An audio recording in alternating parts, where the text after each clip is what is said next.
Gaano po kayo katutok? Sinabi niyo nga gusto niyang trabahuin ito 'no, gaano kayo katutok, gaano kayo kabusisi para po dito sa upcoming musical Tampok ang mga awitin ninyo?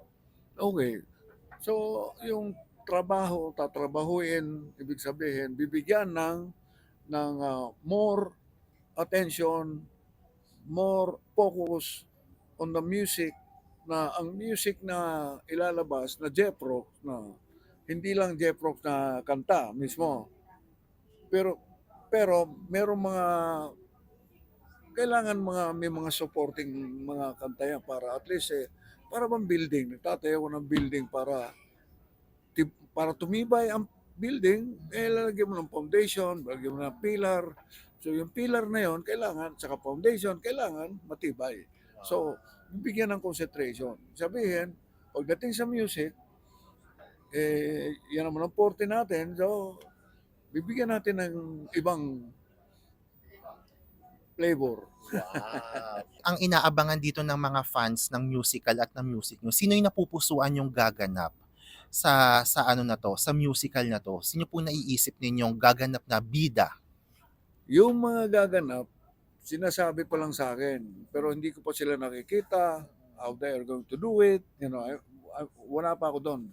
Pero meron na akong mga naririnig, paano gagawin, yung gano'n. Pero yung actual, yung talagang actual na gagawin, wala pa.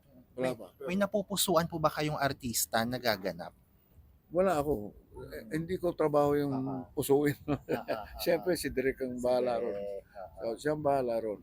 Pero kami, ako, yung banda ko, ang role namin, mag-produce ng panibagong taste para sa mga new generation ngayon. Dahil yung Jeff Brooks na yan, yung salita, medyo hinihila pa ng kahapon yan. So, pwede natin ngayon at saka bukas. Gawin natin ngayon at bukas na tunog. Pero hindi ko iba yan, ha. Meron lang ibang extraction, merong ibang flavor, ibang taste. Basta't iba. May iba siya, pero yun ang importante doon, maiba. Kasi yung feeling na yon na Jeff Rocks, sa totoo lang, wala na ako ron eh. Ayoko na. Ayaw. Biro mo, 19, kailan ba, 76? Naku po, ilang dekada na yun, di ba? So, kahit sino naman, wala na. Limot na nga. Pero ang mahirap kasi yung memory ko, andun pa eh.